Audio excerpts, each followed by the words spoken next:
네, 이재현의 뉴스 정면 승부 1부 오늘 주요 뉴스 정리해보는 뉴스 인앤아웃으로 시작하겠습니다. 오늘 주요 뉴스 깔끔하게 정리해드리는 김영민 아나운서 나오셨습니다. 안녕하세요. 네, 안녕하세요. 네, 오늘 주요 뉴스의 의미 또 그리고 뒷배경까지 설명해드립니다. 이동우 기자 함께합니다. 안녕하세요. 네, 안녕하십니까? 네. 자, 국민의힘 원내대표 선출 다음 주 월요일 해야 되는데 이용호 의원이 오늘 선거 출마를 선언했네요. 그렇습니다. 당 내의 유일한 호남 지역 의원인데요. 전북 남원, 순창, 임실의 지역구를 둔 이용호 의원이 오늘 오전 국회에서 기자회견을 열고 차기 총선 승리를 통한 윤석열 정부의 성공 또 대한민국의 정상화를 바란다면 국민의힘 외연 확장의 상징인 저를 지지해달라 이렇게 출마를 선언했습니다. 네. 출마 이유로는 지금 당이 큰 위기를 맞이하고 있는 상황에서도 원내대표 돌려막기, 추대론 등 과거 획기적인 발언들만 나오고 있어서라며 다시 그 인물, 다시 그 구도를 확실하게 벗어버리겠다 이렇게 말한 건데요. 네. 이용호 의원은 스스로 국민의힘이 호남이 지역구이며 실용적이고 중도 보수적인 저 이용호를 선택하는 것만으로도 국민에게 신선한 충격을 줄 것이다 이렇게 평가했는데 이용호 의원의 출마 국민의힘에 좀 어떤 영향을 미칠지 궁금하고요. 어떻게 보셨는지 뉴스인 부탁드립니다. 글쎄요, 실제로 유일한 호남 지역구 의원이 이용호 의원 아니겠습니까? 네. 그렇죠. 만약 이용호 의원이 원내대표가 실제로 된다면 어떤 호남으로의 어떤 확장성이라든지 그리고 또 중도적 이거 본인도 얘기했지만 이제 좀 아무래도 좀 중도적인 어떤 이미지 그리고 여러 가지 좀 어떤 신선한 이미지 이런 걸 줄 수 있는 그런 저로의 기회가 아닐까. 네. 저도 실제로 이제 그렇게 보고 있고요. 다만 이제 아시다시피 이제 가능성이 그다지 높지 않은 것은 이제 전반적인 이제 평가입니다. 이 의원이 오늘 이제 국회 기자회견에서 다시 그 인물, 다시 그 구도를 확실하게 벗어버리고 계파를 파괴하고 선수를 파괴하고 지역 구도를 타파해 새로운 모습으로 당을 탈바꿈시켜야 한다면서 원내대표 이제 출사표를 던졌죠. 네. 이 의원은 또 위기일수록 치열한 토론과 경쟁을 통해서 새로운 리더십을 만들어서 국민들에게 새로운 희망을 보여주는 게 살아있는 정당의 모습이다 이렇게 강조를 했어요. 네. 회견 후에 기자들과 만나서는 지금 비상 상황에서 추대를 하자고 하는 것은 옳지 않다고 본다면서 대한민국 역사를 되돌아보면 6.25 전쟁 중에도 선거를 치렀었다. 비상한 상황일수록 리더십을 세우기 위해 경선을 하는 것이 맞다 이렇게 주장을 했습니다. 네. 이어서 몇몇 분들은 추대를 말씀하신 분들도 계셨고 더 많은 분들은 경선이 이루어지는 것이 국민의힘에 도움이 되는 것일 수 있다 이렇게 말씀해 주셔서 더 많은 의견을 따랐다 이렇게 설명을 하기도 했어요. 네. 이용호 의원은 대선 국면인 지난해 12월에 국민의힘에 입당했고요. 선대위 공동선대위원장을 거쳐서 인수위 정무사법행정분과 간사를 지내기도 했습니다. 네. 이 의원의 출사표에서 알 수 있습니다만은 합의 추대론 여기에 대해서 부정적으로 얘기를 했는데 결국 출마자가 나오면서 합의 추대로는 사실상 물 건너갔다고 봐야 되겠죠? 네, 일단 이용호 의원이 출마를 선언하면서 당내에 있는 다른 인사들도 출마를 저울질하고 있는 것으로 네. 지금 알려졌습니다. 그래서 주호영 전 비대위원장 합의 추대론 좀 어려워졌다고 봐야 될 것 네. 같고요. 지금 4선의 김학용 의원, 3선의 박대출, 윤재옥, 김태호, 조혜진 의원 등도 출마를 고심하고 있는 것으로 알려지고 있습니다. 경선을 통한 원내대표 선출, 이게 더 바람직한 모습이라고 보시나요? 당연히 민주적인 정당에서는 추대보다는 경선을 통해서 선출하는 것이 훨씬 더 바람직한 모습이겠죠. 네. 그래서 어쨌든 지금 이용호 의원이 이제 출마를 선언함으로써 이제 지금까지 이제 눈치 보기를 했던 다른 의원들도 아마 보물처럼 출사표를 던지지 않을까 이렇게 예상이 되는데요. 네. 권성동 원내대표가 이제 지난 8일 사의를 밝힌 이후 일부 이제 친윤계 초재선 의원들을 중심으로 오선의 주호영 의원을 이제 원내대표로 추대해야 한다 이런 네. 주장이 많이 제기됐었죠. 네. 하지만 오늘 이제 이용호 의원의 이제 출마 선언에 따라서 이제 추대로는 이제 사실상 무산된 상황이 된 것이죠.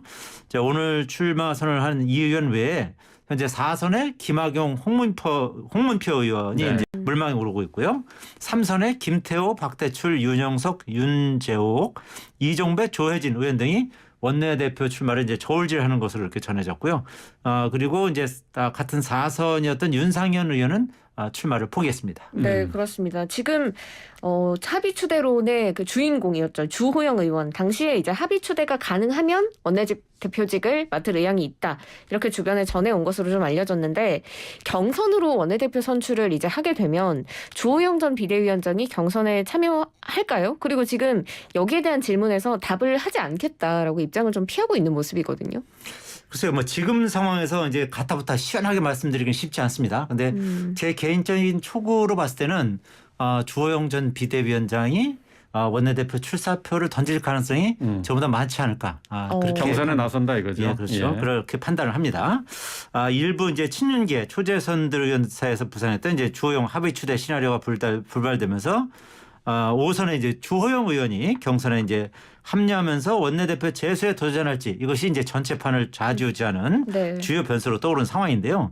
당내에서는 이제 주 의원이 경선에 뛰어든다면 주 의원에게는 표심이 쏠려서 사실상 추대의 효과를 낼 것이라는 의견이 제법 많습니다. 네. 또 주 의원이 나가기만 하면 당선된다 이거죠. 그렇죠. 주 의원이 미래통합당 시절 이미 한 차례 원내대표를 했던 만큼 합의 추대가 아닌 이상 경선까지 치르기엔 무리가 있을 것이다. 이런 전망도 동시에 나오고 있는데요. 주 의원은 오늘 이용호 의원의 기자회견 직후에 국회에서 기자들과 만나 경선에도 원내대표 출마하겠느냐 이런 질문에 전체 상황을 보고 있다. 답을 안 드리겠다 하면서 이제 유보적인 입장을 밝혔거든요. 네. 당초 주 의원은 합의 추대가 가능하다면 두 번째 원내대표직을 맡을 의향이 있다는 뜻을 이제 주변에 밝혀온 것으로 알려지고 있고요. 또 원내대표 후보군에 속하는 일부 중진 의원들과도 접촉하면서 이러한 의견을 전한 것으로 이렇게 전해지고 있습니다. 합의 추대는 불발됐지만 당내에서는 주 의원이 경선에 나서야 한다는 의견도 적지 않은 상황이고요. 경선에서 사실상 주 의원을 추대하는 결론이 나올 수 있다는 전망인 것이죠. 네. 주 의원이 원내대표를 한 차례 맡아서 정치적 경험이 풍부하고 또 직전 비대위원장으로 지명될 정도로 대통령실과의 소통에도 강점이 있다는 여론도 여전히 적지가 않습니다. 네.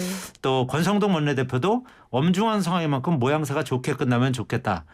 당에 다 놨다는 모습도 보이고 라면서 여전히 추대론에 힘을 싣고 있는 상황입니다. 네. 반면에 이제 최다 선인 주 의원이 두 번째 원내대표직을 차지하기 위해 또다시 경선에 뛰어드는 것은 적절하지 않다. 이런 의견도 일각에서 제기되고 있는데요. 네. 특히 이제 주 의원이 법원의 결정으로 제동에 걸렸던 직전 비대위원장이었다는 점을 고려하면 다시 주호영이라는 이제 꼬리표를 뗄 수 없을 것이라 이런 말도 당내에서는 나오고 있는 상황입니다. 네. 앞서서 뭐 이동우 기자가 얘기했습니다만 윤상현 의원은 경선 출마를 포기를 했어요. 그러면서 이제 좀 원내대표 선출 시기를 좀 늦추자 이렇게 얘기를 했죠. 그렇습니다. 지금 법원의 가처분 신청 결과가 나온 이후에 새 원내대표 선출을 하는 게 맞다라는 입장을 밝힌 건데요. 네. 기각을 예상하더라도 가처분 결과조차 기다리지 못할 정도로 서두를 일이 아니다. 일단 가처분 쳇바퀴부터 벗어난 뒤에 정치를 통해서 이 혼란을 수습해야 한다라고 강조를 한 건데요. 윤상현 의원의 주장 받아들여질까요? 어떻게 보세요? 글쎄요. 일단 여러 가지 정황으로 보면 받아들여지지 않을 가능성이 상당히 높아 보입니다. 네. 하지만 어쨌든 윤상현 의원의 그 제안은 상당히 설득력이 있다고 저는 개인적으로 생각합니다. 어쨌든 오는 28일 날 법원에 또 정진석 비대위원장에 대한 직무정지 가처분 신청 이게 또 심리가 잡혀 있지 않습니까? 네. 이 심리가 더 종결되고 이거에 대한 판단이 나온 뒤에 해도 사실 늦지 않다는 생각을 저도 해보고 있는데요. 뭐 여러 가지로 어쨌든 이 가처분 무한궤도에서 지금 국민의힘이 벗어나지 못하고 있는 상황이고요. 그렇다면 어쨌든 이 부분이 확실하게 클리어된 뒤에 원내대표 선거를 하고 그리고 확실하게 이제 매듭을 짓는 것이 더 여러 가지로 봤을 때 더 합리적이지 않겠느냐 이제 그런 생각을 해보는데요. 다만 이제 여러 가지 당내 역학상 이제 지금 윤상현 의원의 제안이 받아들여지기 이제 쉽지 않은 것은 특히 이제 정진석 비대위원장이 이에 대해서 상당히 이제 부정적이에요. 정 비대위원장은 원내대표 선거를 미뤄야 한다는 당내 주장에는 지도 체제를 서둘러 확립하는 게 더 시급한 과제라는 인식이 더 많은 것으로 안다면서 애들로 일축을 하기도 했거든요. 네. 당초 후보군으로 거론됐던 이제 4선의 윤상현 의원은 좀 전에 말씀하신 것처럼 원내대표 출마 의사를 이제 접었죠. 윤 의원은 그 28일 법원의 결정을 본위에 뽑아도 원내대표를 뽑아도 괜찮다 그런 의미라면서 권성동 원내대표의 결단을 촉구하는 포문을 본인이 열었었는데 본인이 원내대표에 나선다는 것은 정치 도의상으로 맞지 않는 것 같다 하면서 원내대표 포기 그 배경을 설명하기도 했습니다. 네. 자, 유상현 의원은 결국 이제 이 가처분이라는 이 불확실성을 어쨌든 제거한 뒤에 원내대표를 뽑아야 된다라고 주장을 했습니다만 이 가처분 무한 궤도 이게 지금 이제 이준석 대표가 국민의힘에 지금 그 불확실성을 더해주고 있는 건데 이준석 대표가 오늘 이제 또 방송에 나와서 또 여러 가지 얘기를 했네요. 어떤 얘기를 했는지 좀 정리해 볼까요? 네, 일단 윤석열 대통령이 지금 순방이 예정돼 있는데 이 순방을 가는 기간에 윤리위에서 자신을 제명할 것 같다 이렇게 주장을 했습니다. 네. 그러면서 이제 발언을 좀 살펴보면 역사적으로도 지난 몇 달을 살펴보면 윤 대통령이 출국하거나 어디에 가시면 꼭 그 사람들이 일을 벌였다 이렇게 말한 건데요. 참 대단한 무리수가 나오지 않을까 기대를 하고 있다면서 제명은 진짜 정치 파동을 넘어 제가 역사책에 이름 나올 일이다 이렇게 말했습니다. 이 전 대표가 주장한 것처럼 국민의힘 윤리위 측에서 이 전 대표를 제명할 가능성 있을까요? 글쎄요, 뭐 가능성은 높지 않지만 그 가능성을 완전히 배제할 수는 없다. 저는 그렇게 생각을 합니다. 국민의힘 이준석 전 대표는 이제 윤석열 대통령이 이번에 또 순방한다고 하는데 그 사이에 이제 국민의힘 지도부가 뭔가를 꾸미고 있지 않을까라고 이제 말하는데요. 뭐 일종의 뭐 김빼기 전략으로 풀이가 됩니다. 만약에 이제 국민의힘 지도부가 그런 생각을 하고 있다면 뭐 사전에 이런 그 선수를 침으로 인해서 이런 제명할 수 없도록 그렇죠.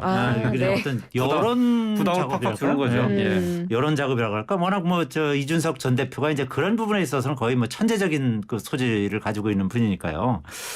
또 이제 어떤 공격이 있을지에 대해서는 이제 어떻게든 빌미를 만들어서 제명 시나리오를 가동할 것 같다면서 윤리를 사실 오늘 열려면 오늘 저녁에도 열 수 있다라고 이렇게 주장을 했는데요. 그 전날 열리는 그 가처분 신문에서 국민의힘 측이 이 전 대표는 이제 비대위 설치로 당대표 권한을 상실한 것이지 당원 개정으로 권한을 박탈당한 게 아니다고 이제 강조한 점을 통해서 밀어볼 때 자신을 제명할 수도 있다 이렇게 이제 주장을 하고 있는 것인데요. 글쎄요. 그 어쨌든 이 전 대표도 이제 이렇게 주장을 하고는 있죠. 만약에 진짜로 제명을 한다면 그 정치 파동을 넘어서 역사책에 이름이 나올 일이다 이렇게 이제 이야기는 했습니다만 가능성은 뭐 그렇게 높지는 않다. 저는 그렇게 보고 있고요. 네. 뭐 어쨌든 그 이 전 대표 같은 경우는 이제 기자들이 이렇게 물어봤어요. 만약에 제명이 된다면 창당할 의사가 있느냐 이렇게 물어봤는데 전혀 고민을 안 하고 있다면서도 그런 일이 발생하면 그 상황을 한번 판단해 보겠다 이렇게 좀 유보적인 그런 얘기를 하기도 했습니다. 그러면 창당의 가능성이 조금이라도 있다고 봐야 되는 건가요? 이 판단을 해보겠다는 게 어떤 걸 저는 말하는 상당히 건가요? 가능성이 있다 이렇게 봅니다. 그렇죠. 실제로 그 만약에 그 제명이 되고 국민의힘 쪽에서 축출이 된다면 글쎄요, 뭐 그 예전에 그 국민의당 뭐 또 그 실제로 나가서 창당을 했던 경험들이 있지 않습니까? 유승민 전 의원이라든지 이렇게 바른미래당. 정치적 그 바른미래당이라든지 이렇게 정치적 견해가 이제 비슷한 의원들이 좀 있거든요. 네. 그래서 아마 2024년 총선을 앞두고 그럴 가능성 뭐 정치라는 건 원래 생물이고 또 항상 또 총선을 앞두고는 또 이합 집산이 있는 것이 뭐 지금까지의 관례이기 때문에 그 가능성을 저는 제법 있다. 네. 그렇게 보고 있습니다. 창당 가능성도 열어두고 있다. 이렇게 해석을 해 주셨는데 오늘 이제 방송에 나와서 인터뷰한 내용 가운데 윤 대통령이 이 전 대표를 향해서 이놈 저놈 그 욕설을 한 것에 대한 이야기와 함께 그보다 더한 얘기도 들었다 이렇게 얘기를 했어요? 그렇습니다. 지금 뭐 윤 대통령으로부터 이전에 했던 발언이죠. 이 땡땡 저 땡땡이라는 욕설을 들은 게 이제 사실이냐라는 질문에 그것보다 한 단계 더 높은 것도 많이 들었다라면서 이제 뭐뭐뭐 할 뭐뭐 이렇게 언급을 했는데요. 예. 저희가 뭐 여기서 이 뭐뭐뭐가 뭔지 얘기하는 건 좀 뭐 부적절한 것 같고 이건 차치하더라도 일단 이런 말을 했다는 것만으로도 윤 대통령이 이준석 전 대표를 향한 감정이 정말 좋지 않았다라는 점을 이 전 대표가 좀 노골적으로 드러내고 있는 게 아닐까 싶습니다.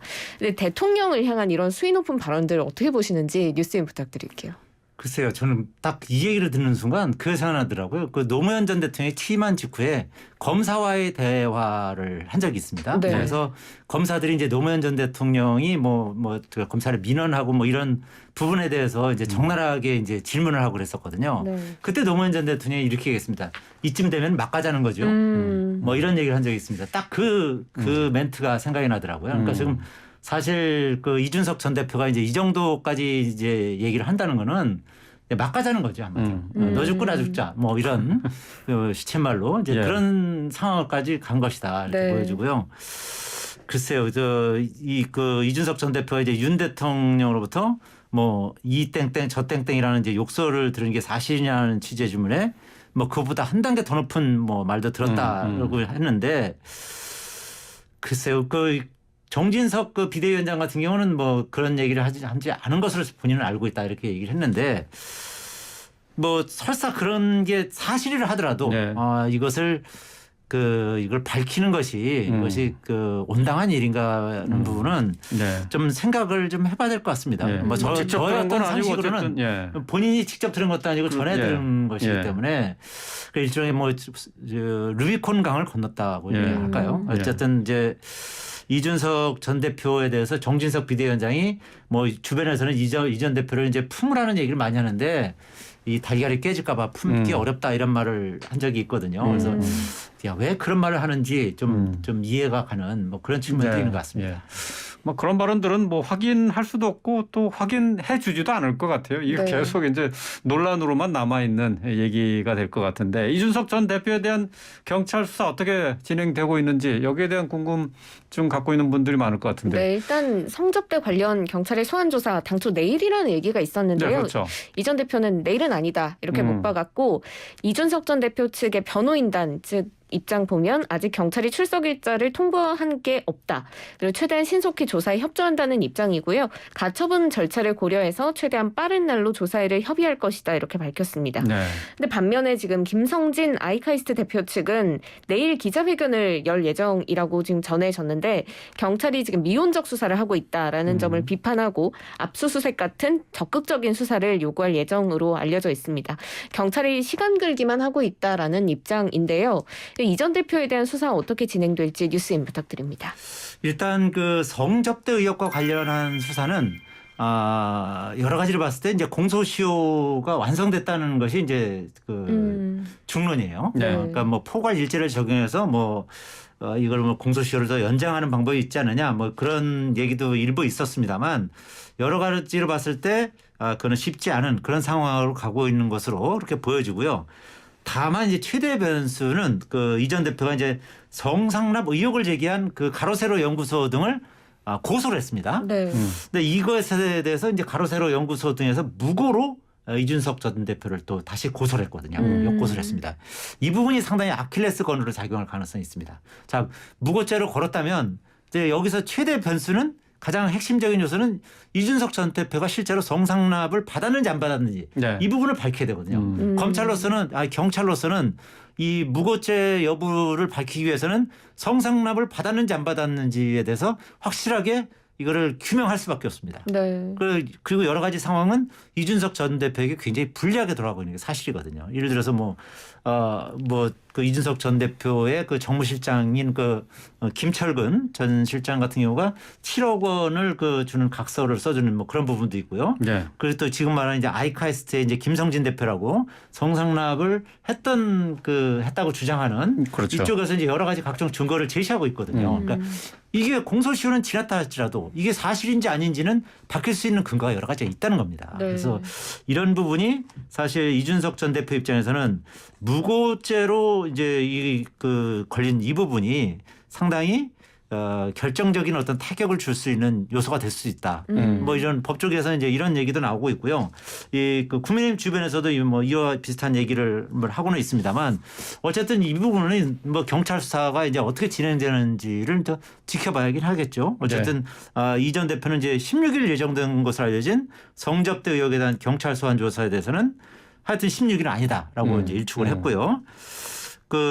어쨌든 경찰하고 이제 변호사하고 경찰과 이제 협의하는 상황인데 경찰도 모른다고 하고 어떻게 16일이라는 날짜가 나왔는지 그 부분에 대해서는 자기도 잘 모르겠다. 네. 그렇게 밝히면서 협의가 완료되면 출석할 것이다. 그러면서 네. 어쨌든 이 사건을 길게 끌고 싶은 생각은 없다. 이렇게 예. 말을 하게 됐습니다. 뭐 이 사건을 수사하고 있는 서울청에서는 뭐 최대한 빨리 사건을 종결하겠다고 했으니까 빠른 시간 안에 어쨌든 출석해서 빨리 결론을 내야 될 것 같습니다. 자, 이재명 민주당 대표에 대해서 성남 FC 후원금 의혹과 관련해서 이제 기소 의견으로 경찰이 검찰에 송치를 했죠, 이 사건을. 근데 이와 관련해서 여야 공방이 어제 국회 행안위 전체 회의에서 공방이 치열했죠. 네, 그렇습니다. 일단 야당인 민주당 측에서는 정치 보복이다라는 입장이고요. 좀 구체적으로 살펴보면 이해식 의원이 3년 3개월 동안 탈탈 털어서 아무런 정황상 달라진 게 없는데 뭐가 있는 것처럼 송치를 했다라면서 국민을 너무 우습게 보는 게 아니냐. 이재명 죽이기 전담 경찰청입니까? 이렇게 목소리를 높이기도 네. 했고요. 이성민 의원은 용도 변경을 통해서 땅값 차익을 실현시키면 수사 대상이 된다면 용도 변경을 한 모든 지자체장들을 수사해야 한다라면서 이 경찰의 수사 결과에 반기를 드는 모습이었습니다. 이제 반면 여당인 국민의힘 입장은 문재인 정부 때부터 지속적으로 문제가 제기됐던 사항이라면서 오히려 필요하면 추가로 광범위한 수사를 해야 한다라고 좀 아예 엇갈린 그런 입장이 나왔는데요. 네. 결국에 이렇게 여야가 좀 감정 싸움을 하면서 원래 어제 행안위에서 국정감사 계획서 의결할 예정이었는데 이걸 못한 채 파행했습니다. 여야 공방 어떻게 보셨어요? 글쎄 어쨌든 그 성남 FC 후원금 의혹은 그 경찰에서 수사를 했고 그리고 이제 검찰로 넘어가 있는 상태 아니겠습니까? 네. 어쨌든 그 수사기관에 그 수사를 지켜보고 어떤 결과가 나오는지를 본 뒤에 그거에 대해서 이제 공박을 하면 되겠죠. 그리고 이제 그 뒤에 어쨌든 법원의 어떤 그 사실과 법리에 따라서 이제 법원이 판단할 만약 기소를 한다면 네. 그렇게 그 결정할 가능성이 높은데 이거를 이제 행정안전위원회 이제 어제 회의에서 이제 여야가 이제 아주 치열한 공방을 벌였단 말씀입니다. 네. 어쨌든 그 민주당은 정치 보복이라고 이제 경찰을 직격했고요. 여당인 국민의힘은 문재인 정부 때부터 이제 지속적으로 문제 제기가 됐던 사안이라면서 오히려 경찰의 추가 수사를 요구하면서 이제 맞서는데 글쎄 이게 뭐 사실 국민들 보기에는 뭐 무슨 의미가 있겠습니까? 이런 식으로 여야가 공방을 벌이는 것이. 네. 뭐 중요한 것은 경찰과 검찰이 향후 어떻게 수사를 벌이느냐. 네. 그리고 그것이 얼마나 그 증거에 그 입각해서 그리고 이제 수사를 하는 것이고 또 어떤 결과물을 내놓느냐 이런 부분을 좀 지켜보는 그런 어떤 뭐랄까 일종의 신중한 모습이랄까 이런 게 좀 더 필요해 보이는데 어쨌든 이제 민주당 이해식 의원 같은 게 이렇게 주장했어요. 뭐 지금 말씀하신 것처럼 이건 뭐 누가 봐도 어이없는 정치 보복이다. 경기 그 남부경찰청이 이 대표 부인 김혜경 씨의 법인카드 유용 의혹 관련해서 7만 8천 원 때문에 압수수색한 경찰청이다. 이재명 주기 전담 경찰청이냐 이렇게 네. 격앙된 반응을 보였고요. 이제 반면에 이제 국민의힘 간사인 이만희 의원은 이 사안은 이제 상상도 하기 어려울 정도의 큰 특혜가 오간 내용이다. 이런 특혜가 주어진 뒷면에는 엄청난 다른 사람도 있다고 생각한다면서 필요시 추가로 광범위한 수사가 필요하다. 이렇게 강조하기도 했거든요. 어쨌든 그 결국 어제 회의는 여야가 이제 고성이 오가면서 그냥 산회하고 말았는데요. 네. 국민들은 그 정확한 사실 규명 이거를 그 원하는 것이 이렇게 여야 간의 네. 어떤 설전이 오가는 것은 결코 이렇게 원하지 않는다. 저는 뭐 그렇게 생각을 하고요. 하여튼 향후 어쨌든 검경의 수사를 좀 더 지켜봐야 되는 그런 상황인 것 같습니다. 어제 이제 관련해서 윤익은 경찰청장도 출석을 해서 관련 내용에 대한 질의에 답변을 했는데 이 과정에서 이제 관련된 제3자 뇌물죄와 관련된 증언과 또 문건이 있었다 이렇게 얘기를 했거든요. 앞으로 이제 검찰에서 기소를 하기 전까지 추가로 보충 수사를 할 것 같은데 뭐 이 내용에 따라서 기소 여부가 또 갈리겠죠. 그때까지 뭐 좀 지켜봐야 될 것 같습니다. 자, 오늘 주요 뉴스 정리한 뉴스 인앤아웃 여기서 줄이겠습니다. 김영민 아나운서 이동우 기자와 함께했습니다. 고맙습니다. 고맙습니다. 네, 감사합니다.